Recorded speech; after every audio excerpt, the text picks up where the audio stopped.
Bueno, muchas gracias, Felipe, muchas gracias amigos por la invitación. Como siempre, encantado de compartir lo poco que uno sabe al respecto. Vamos a hablar ahora sobre trauma de sonular o manejo de diálisis sonulares, ¿no? En este caso vamos a hablar sobre el implante de algunos dispositivos como los anillos y los segmentos intraoculares.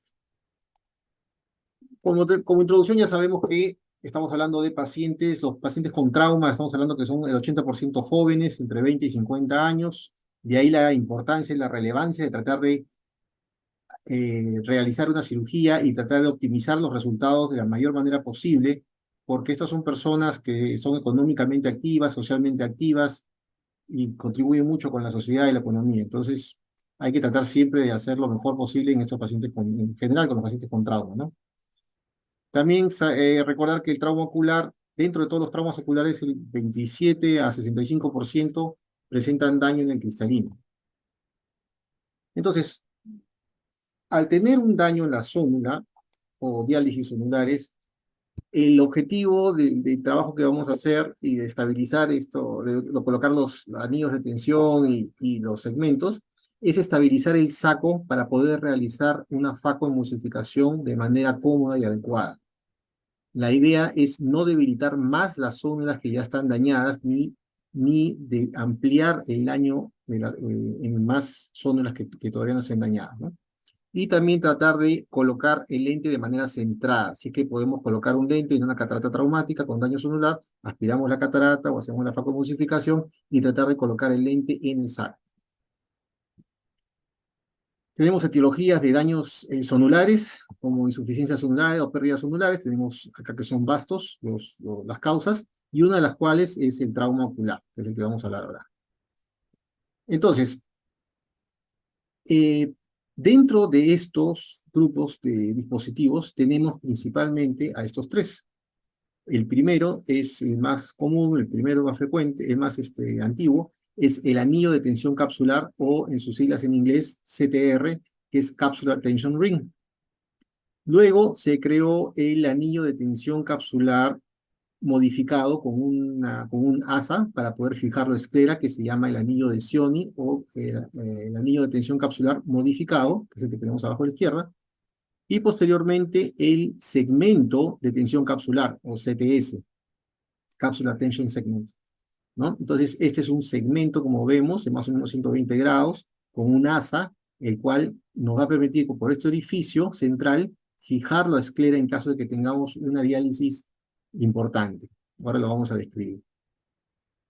Número uno, cuando tenemos lesiones sonulares y vamos a entrar a una catarata traumática, ¿no? Y tenemos, además de eso, lo que acuérdense que el trauma no solamente es ver la lesión de un punto, sino también ver eh, las lesiones de los tejidos asociados, como por ejemplo daños sonulares, daños en el iris, algunas otras estructuras, ¿no? Entonces, cuando vamos a entrar a este tipo de cirugías, debemos entrar con todo el instrumental necesario. Por ejemplo, acá tenemos retractores de iris, que son diferentes que los retractores de saco, como los que están acá al costado, retractores de saco. Hay que evitar utilizar retractores de saco de iris hay que evitar usar retractores de iris para, para el saco, porque la distribución, la forma es diferente. Fíjense que el retractor de saco tiene la punta roma para poder tensionar y miren la forma que tiene para poder jalar, traccionar todo el complejo. Este es otro modelo, el de la derecha, que es con una forma de pato, de pico de pato, que es para poder traccionar también el saco. Y tener también, debemos entrar con micropinzas para poder trabajar, algunas veces que son un poquito más complicados, casos difíciles, con micropinzas de preferencia de punta curva, que el instrumento sea curvo, para poder trabajar mejor en el segmento anterior. Acá tenemos, por ejemplo, un pequeño video de un paciente con una catarata subluxada, en la cual hacemos iniciamos la cápsula Rexis, y una vez que hacemos el primer arco, no podemos hacerlo a la mitad, tenemos que hacer un pequeño arco, una media luna, y recién después de la media luna colocamos los segmentos y vamos traccionando un poco, los centramos y continuamos con la cápsula Rex para poder trabajar después en el cristalino, propiamente dicho. No, ese es un ejemplo. Entonces, dentro de la evaluación que debemos de tener en los pacientes, obviamente lo evaluamos con una lámpara de hendidura. En estos casos, una paciente con catarata traumático, con una sospecha de daño sonular, debemos de ver la integridad de las zónulas, la integridad capsular y del cristalino, cómo es el aspecto del cristalino. Puede estar, obviamente, con cristalino cataratoso. Con catarata puede tener una fibrosis en la cápsula anterior que nos impida hacer una adecuada cápsula rexis y tenemos que entrar con otros instrumentos, como por ejemplo unas micropinzas para poder continuar la rexis. Debemos evaluar lesiones asociadas también, como ya les expliqué, como por ejemplo lesiones de iris, ¿no? También acá tenemos un signo, por ejemplo, iniciamos en este video la cápsula rexis y al hacer la cápsula rexis vemos cómo se pliega la cápsula anterior. Eso nos indica que este plegamiento es anormal, significa que no hay una estabilidad sonular de este lado inferior. Eso es un signo indirecto de que hay una debilidad o ruptura sonular en esa zona. Ven cómo se arruga la cápsula anterior, ¿no? O también podemos evidenciarlo como en la figura de acá abajo, en la izquierda. Podemos evidenciar, obviamente, acá que hay un espacio en el cual no hay zónulas y todo el cristalino está dirigido hacia el lado opuesto. Entonces, como ya les expliqué, hay varios dispositivos y cuál deberíamos usar. Este es un tipo de cuadro que nos orienta a cuál utilizar y en qué caso, ¿no? No hay varios cuadros, varios diagramas, varias clasificaciones, pero esto es una que es más práctica, que se las presento, que es de Ike Ahmed.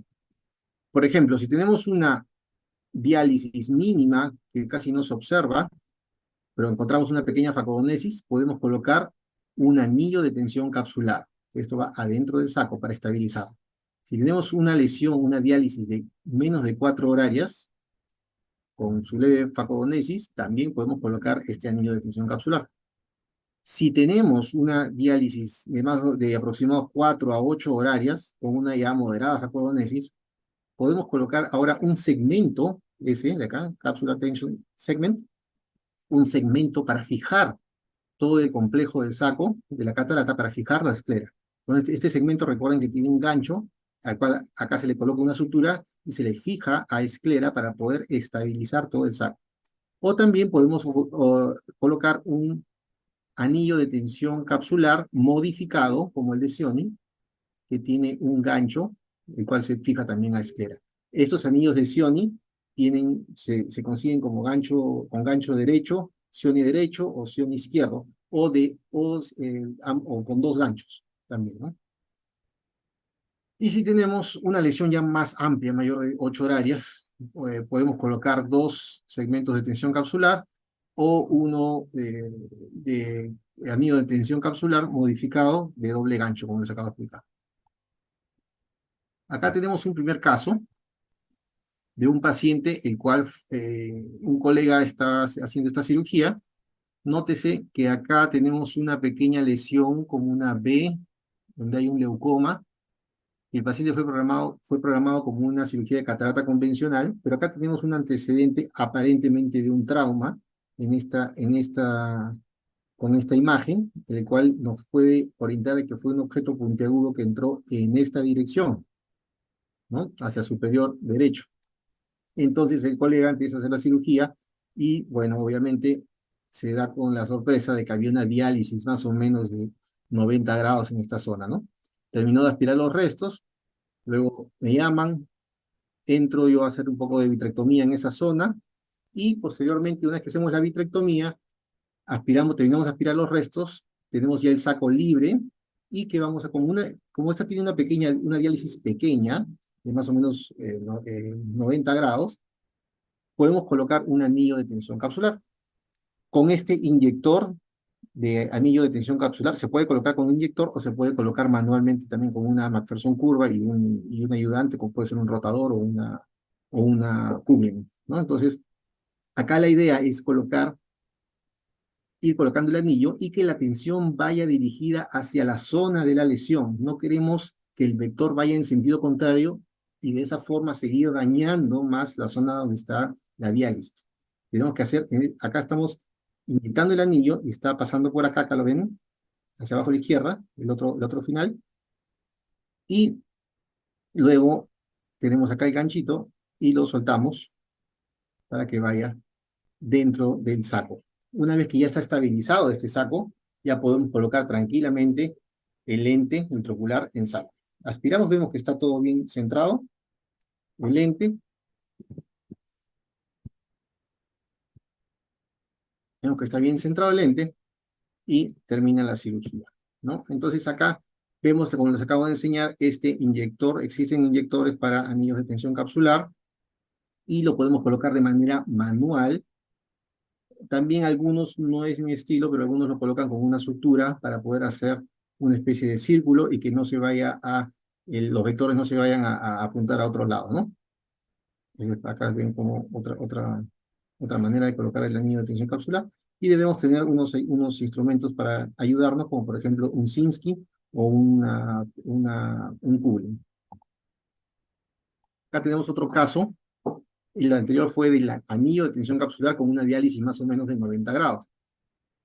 En este caso se evidencia más o menos, si seguimos la figura, el círculo de la catarata, vamos a ver que la diálisis está más o menos de acá, casi 180 grados. Y si colocamos un anillo de tensión capsular en una diálisis de 180 grados, es muy probable que por más que coloquemos el anillo, todo el complejo haga tilt. Entonces, igual va a estar haciendo tilt y no va a hacer el efecto deseado de estabilizar el saco. Entonces, acá vemos, le hacemos la ecografía, vemos cómo está inclinado hacia un lado el cristalino y cómo está elevando la zona opuesta y cerrando el ángulo del lado opuesto, ¿no? Donde está es elevado y está haciendo tilt inclusive. Entonces vamos a la cirugía. Acá colocamos viscoelástico, hacemos vitrectomía en la zona donde tenía vitro en esa zona, hacemos vitrectomía en la zona de la diálisis. Miren cómo empezamos a hacer, si acabamos de hacer la rexis, tenemos que hacer una media luna, empezar por donde estoy empezando acá en este video, para hacer una media luna y con eso poder colocar los ganchos de saco, los retractores de gancho. Nos puede ayudar bastante colocar viscoelástico debajo de la cápsula anterior para poder separarlo y con eso nos estabiliza el saco para poder colocar 3 ganchos. Continuamos con la rexis y luego procedemos a hacer la facomulsificación con mucho cuidado.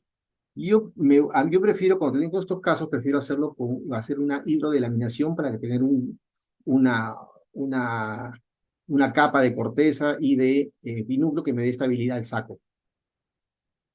Entonces hacemos ahí la facomulsificación y colocamos, este es el segmento intracapsular. En el gancho, acá en la parte central, colocamos una sutura de polipropileno 9 o 10 ceros, lo colocamos en saco, acá nos estamos ayudando con un rotador, con un Sinskey, lo centramos, y acá ya hemos fabricado un flap escleral tipo trabeculectomía, y por ahí lo exteriorizamos. Podemos hacerle un nudo acá al gancho, y exteriorizarlo, y a la vez hacerle un loop, y hacerle el nudo al loop. O si no, podemos pasarle la sutura por los dos lados del gancho y hacer con doble aguja, salir por atrás, por esta zona de la esclerotomía, del flap escleral, perdón, hacerle un nudo y luego enterrar. Entonces, una vez que ya tenemos estabilizado acá el saco, colocamos el lente intraocular y procedemos a hacer la aspiración de los restos. Nótese que tiene una fibrosis en la cápsula posterior, y eso después lo solucionamos con un jack láser, una capsulotomía. Y vemos cómo el paciente queda, acá tienen el gancho del segmento, como se puede ver, acá estaba la fibrosis, y el paciente queda con una muy buena agudeza visual, del 20-40, y la pupila centrada. Entonces, cuando estamos hablando de segmentos de tensión capsular, ¿en qué momento debemos implantar los segmentos? Puede ser antes del momento de la facomulsificación o después del momento de la facomulsificación. Eso depende de qué tan cómodos nos sintamos y qué tanta diálisis puede tener y qué tan inestable pueda estar el saco, ¿no? Entonces, la sutura que utilizamos, como les dije, es polipropileno 9 o 10 ceros, o también se puede utilizar el Gore-Tex, que es una sutura que, bueno, lamentablemente en nuestro país no la tenemos disponible, pero si tenemos, se puede utilizar tranquilamente un polipropileno 9 o 10. Si decidimos, si tenemos una inestabilidad del saco, podemos también hacer otra técnica, cortesía del doctor Ruiz, que me prestó esta imagen. Podemos colocar el segmento y por el gancho, en lugar de colocar la sutura, colocamos un retractor de iris. Y eso nos va a dar estabilidad para poder trabajar y realizar la facomulsificación. Y ya no colocamos retractores de saco. Esto vendría a ser más estable, inclusive, ¿no? Entonces, colocamos el retractor de iris en el segmento de AMET y estabilizamos el saco para poder realizar la facomulsificación. Si decidimos hacerlo, también podemos hacerlo después de la facomulsificación, en el cual deberíamos de colocar, tenemos que estabilizar de todas maneras el saco, ¿no? Entonces colocamos unos retractores de saco, hacemos la facoemulsificación y luego colocamos el segmento y lo suturamos, ¿no? Acá tenemos otro caso, esto es un casito un poco más complicado, de una catarata traumática, de un paciente con catarata traumática, lesiones asociadas como el iris, una diálisis sonular de más o menos 170 grados, con vitro en cámara anterior y tilt del cristalino. El cristalino estaba en tilt. Entonces acá, cuando colocamos viscoelástico, colocamos azul, teñimos la cápsula, vemos que este es un paciente joven, le realizamos la vitrectomía en la zona, hacemos la capsulorhexis, vemos que dentro de todo estaba un poco centrado la catarata, entonces nos da tiempo para hacer la capsulorhexis y luego colocar los retractores de saco. Colocamos los retractores, aspiramos las masas, luego tenemos el segmento, está con la cápsula estabilizada gracias a los retractores de saco, colocamos el segmento, le hacemos un flap en el centro, de la diálisis porque por ahí va a exteriorizarse el gancho que está a la vez en el centro del segmento. Exteriorizamos la sutura y de esta manera fijamos el segmento. Le hacemos un loop a la sutura, lo anudamos y al anudar tenemos que ir viendo cuánta tensión vamos generando. De lo que ustedes pueden ver que el saco ya se encuentra centrado, siempre traccionarlo un poco más, estamos hablando de movilizarlo 1 milímetro más aproximadamente, porque luego la sutura se va a soltar un poco, para que quede un poquito más centrado. Nunca tensionarlo mucho porque podemos romper el lado opuesto, las ondas del lado opuesto. Luego ya pasamos a la técnica de... Como tenemos lesiones asociadas, hacemos mediante la técnica de Makano, hacemos una sutura de iris para que quede centrado y quede más estético en este caso, ¿no? Exteriorizamos las suturas de polipropileno, hacemos sus respectivos nudos al iris.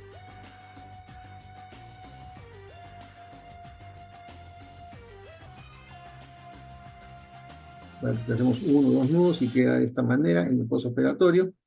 Y el paquete queda bastante adecuado. Este es el preoperatorio, y este es el postoperatorio, a las 3 semanas, el cual tenía también asociado una maculopatía traumática, por lo cual no pudo mejorar mucho su evolución visual, pero queda estéticamente aceptable. Entonces, dentro de los tips que tenemos que tener en cuenta en el manejo en el uso de estos dispositivos, es lo siguiente. Al implantar el anillo de tensión capsular, ir siempre que el vector el vector de tensión de ese anillo vaya siempre hacia la zona de la diálisis.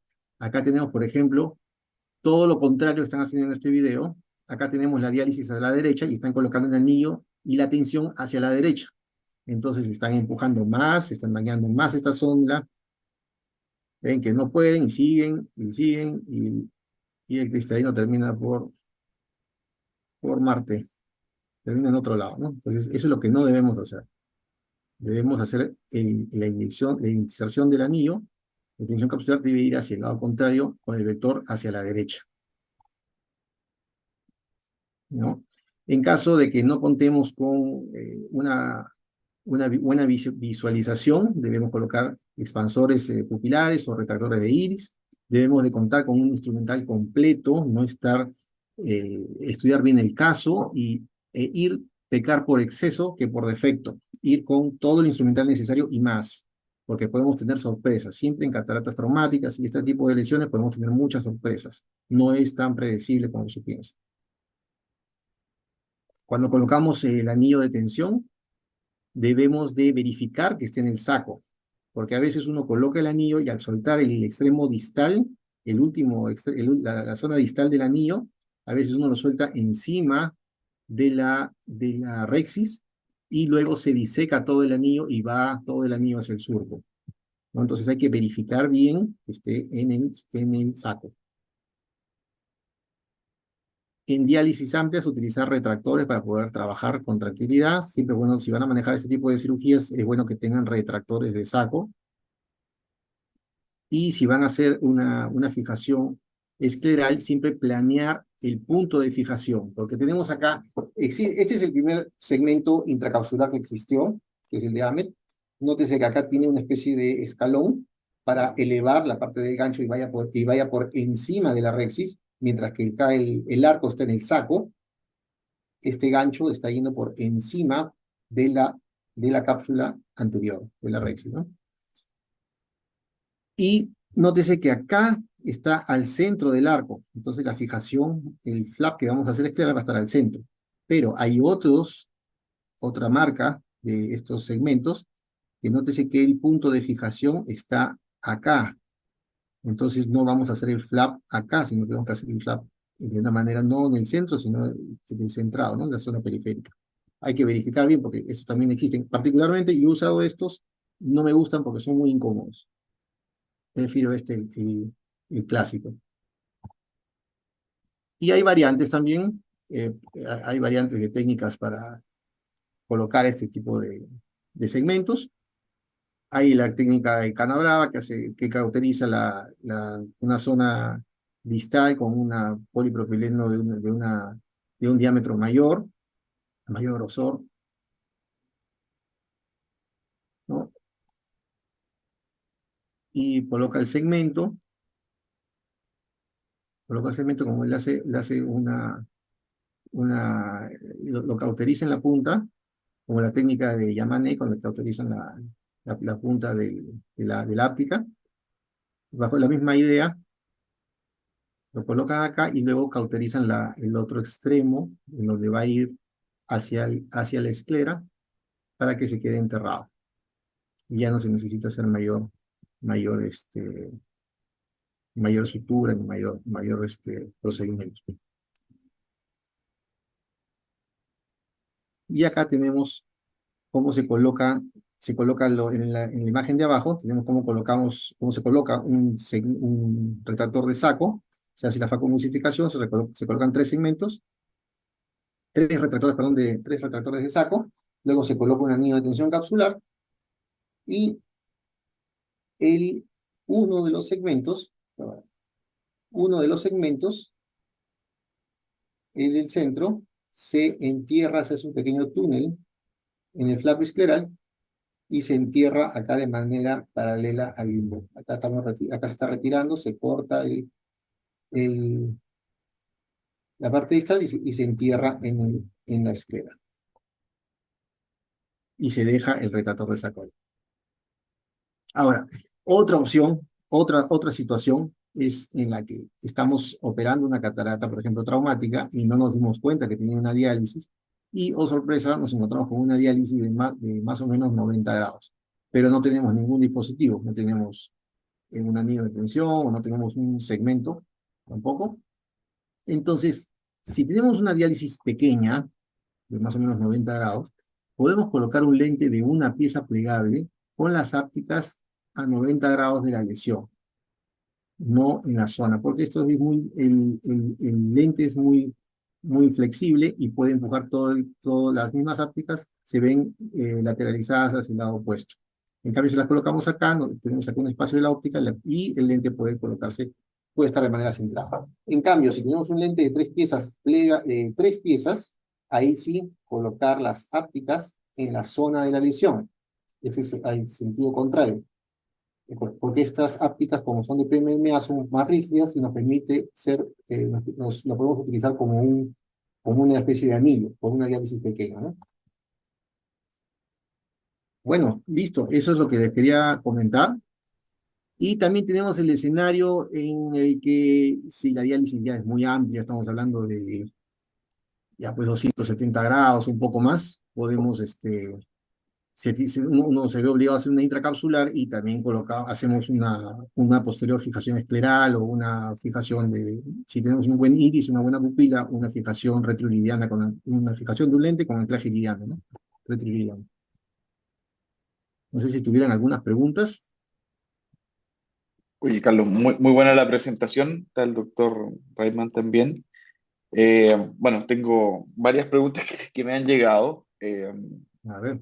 Yo quiero no sé si el doctor Rayman nos puede dar también su experiencia en relación a este tipo de pacientes.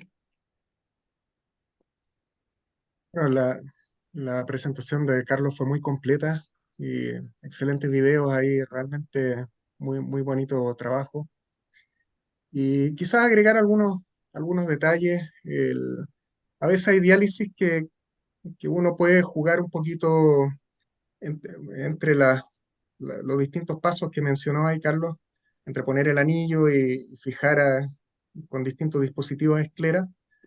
A veces diálisis, por ejemplo, entre un tercio y la mitad que normalmente uno fijaría a esclera, pero como te comenté al principio, Felipe, de repente hay en trauma uno ve que son diálisis bien sectoriales y que el resto de la zónula se ve bastante firme y se comporta bastante firme durante la cirugía.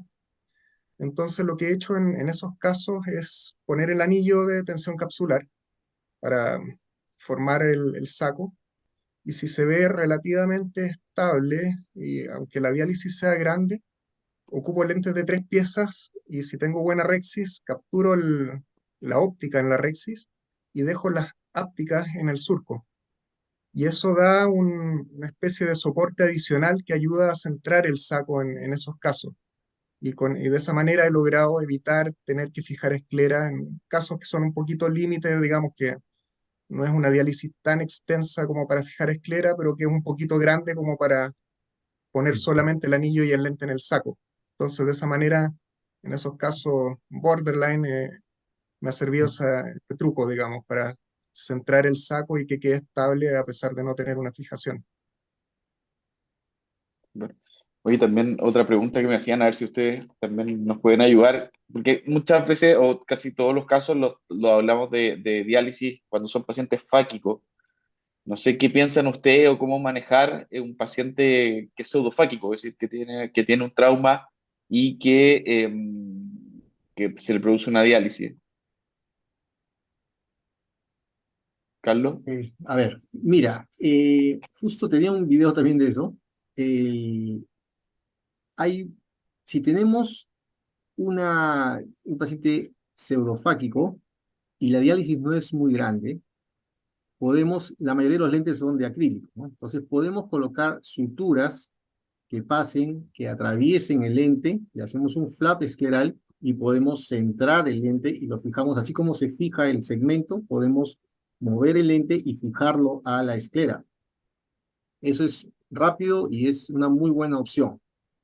Si es que el complejo ya requiere varios puntos, es más fácil retirar todo el complejo y después hacer una fijación escleral, ¿no? Pero no sé si me permites presentar el videito de eso. Sí, Justo lo tengo rápido, cortito. doctor Rayman, ¿qué su Mientras opinión? que, Concuerdo Mientras que totalmente con buscarlo. Carlos. Ahí, si no está demasiado suelto, es fácil suturar el lente. Incluso dependiendo de la posición del lente, yo habitualmente fijo la sutura a las ápticas. Paso el prolén o la sutura que vaya a ocupar por encima y por abajo de la áptica, traccionando el lente y fijándolo esclera, junto con todo el complejo de saco. Ahora, si hay un anillo puesto, es mucho más fácil incluso. Y si la diálisis o la luxación es muy severa, la verdad es que es mucho mejor sacar todo y fijar un lente esclera con la técnica que uno maneje mejor. ahí tienes disculpa, ahí tienes el video, cómo se centra la óptica. Obviamente vamos a trabajar en la óptica, ¿no? Colocamos, y la aguja del polipropileno es muy, muy puntiagudo y muy bueno. Colocamos, atravesamos la óptica, la parte distal de la óptica, por un lado, y en la sutura de polipropileno, que es de doble aguja, ya no atravesamos nuevamente, sino va por fuera, y colocamos, y logramos traccionar y centrar el lente, siempre y cuando no sea muy grande, ¿no? Porque si ya requiere dos suturas, ya es un poquito más complicado, y hay que poner un poco más de arte para centrarlo. Y si ya es casi 180 grados, yo prefiero retirarlo completamente, ¿no? Ahí tiene un... Oye, en relación a lo mismo, cuando estos pacientes, bueno, no es el caso, si obviamente es pseudofáquico, lo más seguro que tenga algunos años, pero en relación a la sutura, la sutura en pacientes jóvenes, ¿qué piensan ustedes? ¿Qué tipo usarían? ¿Cada cuánto tiempo lo controlarían? O cuánto tiempo esperan ustedes el tiempo que dure esa sutura? El Prolén 10.0 es muy fácil de trabajar y es muy bueno, pero efectivamente en pacientes jóvenes, como mencionó Carlos, la mayoría de los traumas son pacientes relativamente jóvenes. No es una buena herramienta porque dura poco, en general 5 o 10 años y después de eso tiende a cortarse. Entonces en pacientes jóvenes el Gorotex es una alternativa y también lo que ocupo yo bastante son problemas más gruesos, 6.0, con la técnica de Canabrava, cauterizando la punta para fijar ya sea segmentos, saco, lo que sea. Claro, sí, justo en la academia en el ESCAR se hicieron un trabajo sobre cuánto duraba el polipropileno, más o menos, en tiempo, y el polipropileno 910 dura más o menos 6 años. 6 años. Y si son menores, son niños, son pediátricos, duran menos porque hay mucho mayor inflamación, ¿no? Duran un poco menos. Y lo ideal sería el Gorotex, pues, ¿no? Que es la sutura de cirugía cardiovascular, que es indestructible, ¿no? Pero lamentablemente no tenemos eso en el mercado, por ahora en el Perú. Y ojo que la aguja del Gorotex, como los que utilizan el Gorotex ya deben saber que la aguja no es tan puntiaguda, ¿no? Entonces ahí la diferencia es que te tienes que ayudar con una contraaguja para poder tunelizarlo, hacer match y poder exteriorizarlo. Mientras que la sutura de polipropileno sí es es cortante y sí realiza muy bien. Oye, pero esta pregunta también en relación a lo mismo, bueno, doctor Rayman tiene experiencia con Gore-Tex. ¿Es muy difícil manejar el Gore-Tex? Porque obviamente es una sutura un poco más rígida que la que usamos habitualmente. Claro, o sea, más que nada el tema, como decía Carlos, la aguja del Gorotex es muy, muy distinta a del Prolén. Y en muchas técnicas lo que uno simplemente hace es cortar la aguja del Gorotex y extraer la sutura con una pinza vítrea, hacer esclerotomías y sacar la sutura con pinza. Y así no, es muy, muy sencillo, digamos. Es una sutura que no es más, no es tan rígida como el Prolén. Si uno compara el Gorotex con Prolén es grueso, Prolén 6.0. El Prolén 6.0 es mucho más rígido y más difícil de trabajar dentro del ojo si es que uno quisiera, digamos, doblarlo o algo. En cambio, el Gore-Tex es más flexible, pero la aguja es muy mala, como dijo Carlos, y por eso a veces uno prefiere obviar la aguja y en vez de... Una opción es tunelizarla, como dice Carlos, extraerla con otra aguja desde fuera, y si no, simplemente cortar la aguja y extraerlo con pinza y Ya, anudarlo sí. fuera. Oye, una pregunta un poco, porque ya la han repetido varias veces, y esto va un poquito fuera del trauma, pero también no es excluyente. Algunos tips para poder manejar diálisis en pseudoexfoliación, lo que hablábamos al principio, lo preguntaron acá en el chat. Eh, no sé qué. El ¿Cómo paciente con maneja? pseudoexfoliación, sí, ¿cómo lo manejan ustedes? Ya, el paciente con pseudoexfoliación es diferente que un paciente con trauma, ¿no? Como lo dijo el doctor Reimann, es un paciente con trauma, normalmente la lesión onular es focal, donde lo ves. El resto de células están aparentemente bien, ¿no? E inclusive, como dice el doctor, se puede colocar, como el resto de las células están buenas, están de una buena condición, a veces puedes colocar el lente y te puede dar el lujo de hacer una captura óptica lo colocas en surco, haces una captura óptica y el resto de las células te ayudan a darle estabilidad a este ojo. Pero en pseudofoliación es diferente. En pseudofoliación ya tenemos todas las células lesionadas. Entonces, basta que tengamos un poco de facodonesis sin necesidad de ver una diálisis importante, y yo sí le colocaría un anillo de tensión capsular, definitivamente, porque es toda la lesión, y si tú traccionas un poco, no solamente se desmembra un lado, sino también puedes traccionar, y al traccionar lesionas el lado opuesto también, porque las células ya están débiles, ¿no? Es diferente el enfoque y el manejo.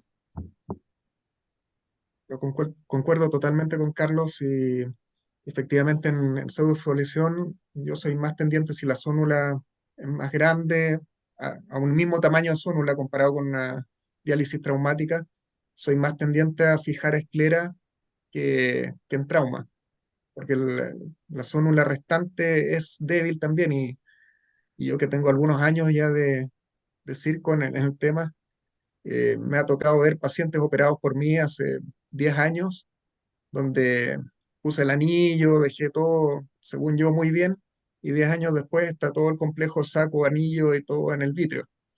Entonces, en pacientes con pseudofoliación sí soy más dado a fijar esclera que en pacientes con trauma. Y le coloca, doctor, Y el anillo el de Cioni modificado, o le coloca el segmento. Si tengo la opción, prefiero el segmento, es mucho más cómodo de trabajar y de usar que el anillo de Cioni. Porque el Mm, segmento uno lo ubica en la posición que uno quiere inmediatamente, no tiene el problema que tiene con el Sioni de tener que rotar el anillo para tratar de calzar claro. el asa, digamos, en la posición que uno quiere. Entonces el segmento, desde que están disponibles los segmentos AMET, la verdad es que es muchísimo más cómodo que trabajar que el anillo Sioni. Y, y si no sí, dispongo de esos anillos, digamos, o segmentos, la técnica Yamane, la verdad es que anda muy bien y finalmente en algunos pacientes con pseudofoliación que tienen diálisis muy grande, muchas veces he hecho la FACO y si veo que el saco es demasiado inestable para fijar un lente, he terminado sacando el saco y fijando un lente esclera con técnica Yamane. y ahí por ahí va la misma pregunta. ¿Hasta cuándo? Es decir, cuando ustedes decían, no, ¿sabes qué? La verdad es mejor fijar un lente esclera o poner otra técnica quirúrgica, retrofilar, lo que ustedes quieran, y hasta cuándo salvar. Y la pregunta también va también asociada a lo mismo. Es decir, ¿ustedes usan la VM como herramienta o la verdad lo ven clínicamente?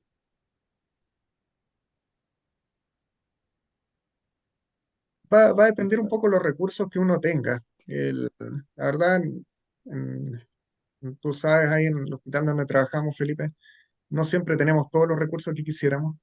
Segmentos de AMED y todo eso son difíciles de conseguir. Entonces, si tengo una diálisis muy grande, donde voy a tener que ocupar dos segmentos de AMED para poder sujetar el saco, porque tiene una diálisis que no se sujeta con un solo segmento, eh, la verdad es que muchas veces, como mencioné recién, saco la catarata y si el saco está demasiado suelto, saco todo y fijo el lente con la técnica Yamane, que en general anda bastante bien, es rápida y no requiere ningún insumo adicional prácticamente. Y la ¿Y UM, la ¿para qué decías VM tú? como apoyo diagnóstico o para decidir un poco el manejo quirúrgico, la utilizan? Mm, Personalmente no. En general, la evaluación clínica en estos casos la mayoría de las veces es suficiente, Mm. salvo que la visualización sea muy mala y no se distinga bien estructuras, pero en general la evaluación clínica es suficiente. Sí, claro, Carlos. concuerdo totalmente. En el INO tenemos VM, podríamos pedir, digamos, pero como es hospital, maneja muchos pacientes, a veces es demorar mucho el proceso de la cirugía, ¿no? Enlentecerlo. Y mayormente, yo personalmente no pido mucho o casi nada de VM porque normalmente se ve.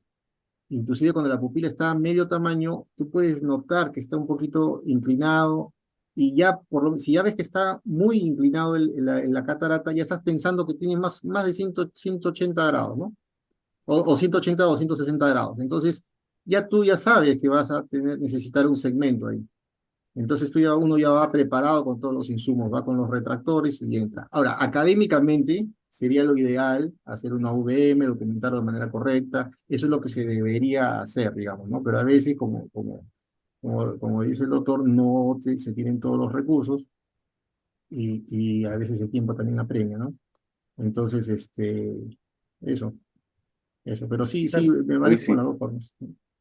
quizás la UM, por lo menos en mi experiencia, tiene un rol más importante en el postoperatorio, en casos puntuales, no son casos frecuentes, pero que hemos tenido edemas maculares persistentes o uveitis persistentes, nos ha ayudado para ver la posición en que ha quedado una áptica o una sutura o una fijación escleral, algo que pueda quedar rozando el iris o algún cuerpo ciliar y que produzca inflamación persistente. Entonces, para descartar eso como causa de una uveitis en el postquirúrgico, que son casos en general raros y poco frecuentes, sí nos ha ayudado mucho la UM. Sí. Oye, otra pregunta que me llegó por acá es el tipo de lente. ¿Qué piensan ustedes respecto a un lente monofocal, un lente tórico? Bueno, mucho más difícil otro tipo de lente multifocal, ¿no es cierto? Pero, ¿qué piensan de usar de repente lentes tóricos,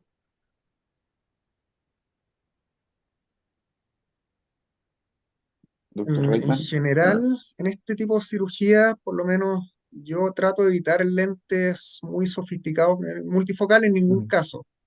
Yo siempre le explico al paciente que tiene una catarata normal y hay que sacar a este paciente del setting de cirugía refractiva. O sea, esta cirugía no hay que prometerle al paciente, digamos, resultados perfectos o que va a leer sin lentes. Hay que explicarle que es un caso complicado, a veces pueden tener incluso otras lesiones asociadas a la catarata. Y el paciente tiene que contentarse con lograr una buena visión, mejor corregida, con lo que sea. O sea, uno trata de dejarlo lo mejor posible, pero prometer muchos resultados en esto yo creo que es meterse en las patas de los caballos.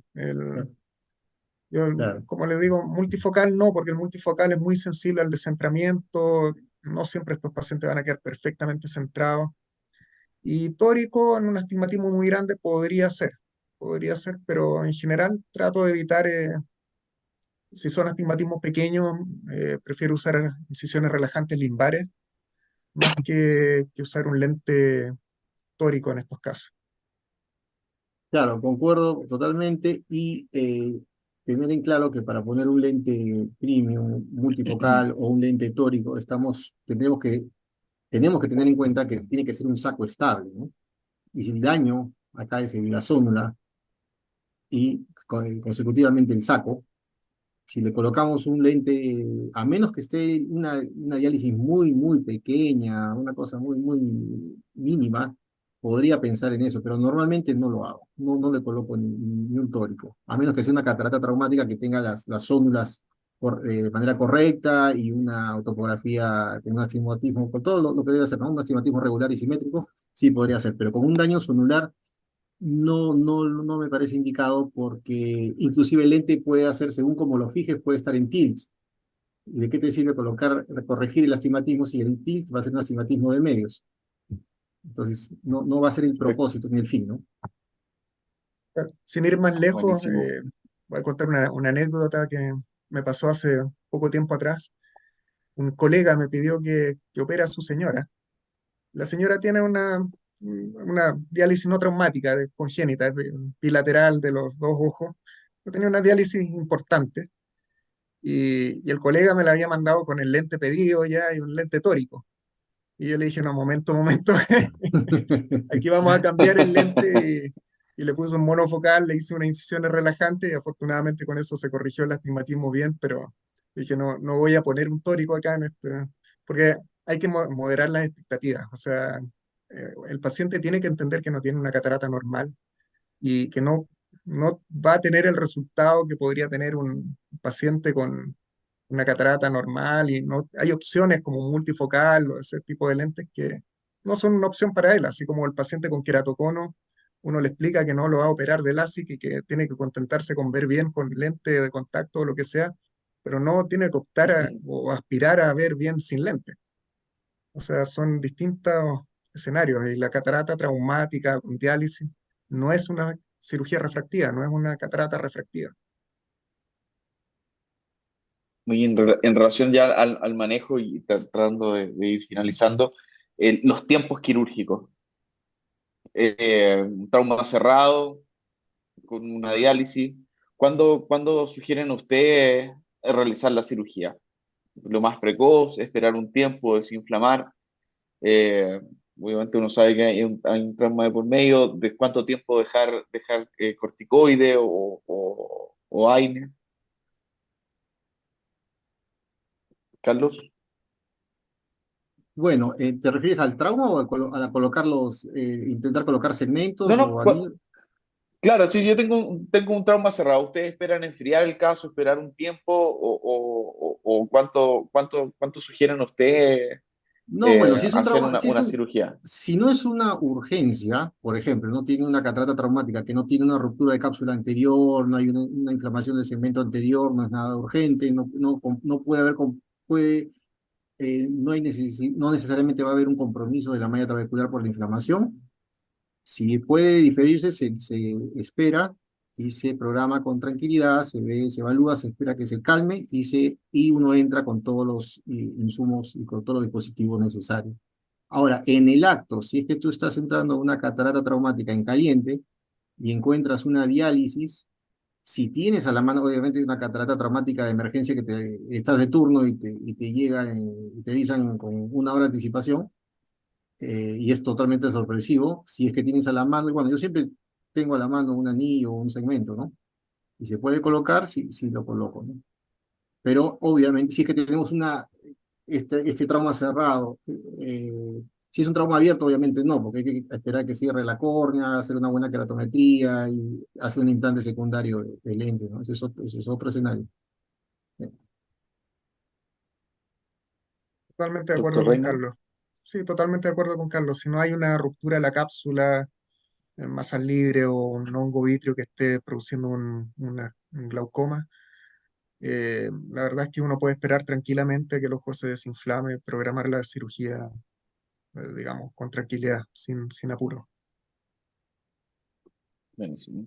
Y ya la última pregunta para finalizar, que lo tocó un poco Carlos, para calcular el lente con una herida penetrante ocular, una herida, ¿qué sugieren ustedes? ¿Usar la queratometría del otro ojo o cómo? Mira, si estamos hablando de un trauma ocular abierto, te refieres con una herida corneal, Sí, sí, ¿no? Eh, sí. Primero, solucionar el trauma, hacer la sutura de la córnea. Si en el momento se puede aspirar la catarata y no está capacitado para hacerlo, aspirar la catarata. Si no hay mayor inflamación en el segmento anterior y la catarata no es muy evidente, podemos esperar, se sutura la herida. Luego, después, acuérdate que para calcular, yo, por ejemplo, no hago catarata trauma, no hago herida corneal, suturarlo y colocarle el lente. En el mismo acto, calculando la keratometría del otro ojo, porque no va a ser lo correcto. ¿Ya? La keratometría va a cambiar con esa sutura, ¿no? Entonces, yo lo que hago es suturo, espero, retiro los puntos, espero más o menos un mes y medio, después de retirado los puntos, para hacer una queratometría y hacer una biometría si se puede, y si no sale, se ayuda uno con una topografía y con un poco de paciencia y muchas ganas se puede sacar un aproximado de lente y luego se coloca el lente intraocular. No en la misma, en primera instancia, porque los valores van a ser diferentes. Inclusive los ojos, si son niños y pasan mucho tiempo, se miopizan los ojos también, ¿no? La longitud axial aumenta. No sé qué experiencia tiene, doctor. Sí, también concuerdo. O sea, lo ideal, si es que uno puede esperar, es retirar los puntos y ya teniendo una queratometría estable, calcular el lente de la mejor manera posible. Ahora hay casos en que uno necesita, digamos, poner el lente, digamos, antes, pues ya sea porque el paciente tiene algún tema personal, laboral, o algo que necesita volver rápidamente al recuperar visión en forma un poquito más rápida. Y en esos casos, orientarse un poquito con la queratometría del otro ojo en general no anda tan mal. Pero lo ideal, como dice Carlos, es esperar a poder retirar los puntos para poder hacer la cirugía con el mejor cálculo posible. ¿Cuánto tiempo después del retiro de puntos ustedes sugieren? Depende de la herida, pero normalmente algunas semanas o un mes después del retiro punto ya uno tiene queratometría relativamente estable. Bueno, para mí lo hago en 6 semanas, o sea, mes y medio, para que la córnea se estabilice completamente. Bueno, no me queda nada más que, no sé si está Carlos por ahí. Carlos Wong. Por acá estoy, querido Felipe. Oye, bueno, Carlos, muchas gracias por este espacio. Me parece que ya es la última charla de este año. Fue muy interesante. Agradecer nuevamente a Rolf Reimann, a Carlos Sánchez, por su tiempo, por su experiencia. Así que te cedo la palabra, tú eres el anfitrión. Muchas gracias, querido Felipe. No, finalmente no es la última charla de este año. La última charla va a ser trauma animal y la vamos a hacer en diciembre. Eh, la charla estuvo muy interesante, Carlos, Rolf, Felipe. Realmente hemos aprendido mucho en este corto tiempo. Los felicito y los vemos en la charla de diciembre. Los esperamos el 5 de diciembre y ya les estaremos mandando pronto la invitación. Gracias, Felipe, por La raza- tremendo apoyo moderando. Muchas gracias. Sí. No, va a estar interesante esa charla de trauma animal, así que eh, los vamos a estar recordando la fecha. Nuevamente, muchas gracias a la Sociedad Peruana de Oftalmología por el espacio, muchas gracias a TEA también por apoyar estas actividades científicas y bueno, nos estamos viendo en un mes más. Listo, muchas gracias por la invitación. Buenas noches, Chao, nos que estén vemos. muy Chao bien. a todos. Chao, Rolf. Chao, Carlos. Chao, chao. Chao, Chao, chao, buenas chicos. noches.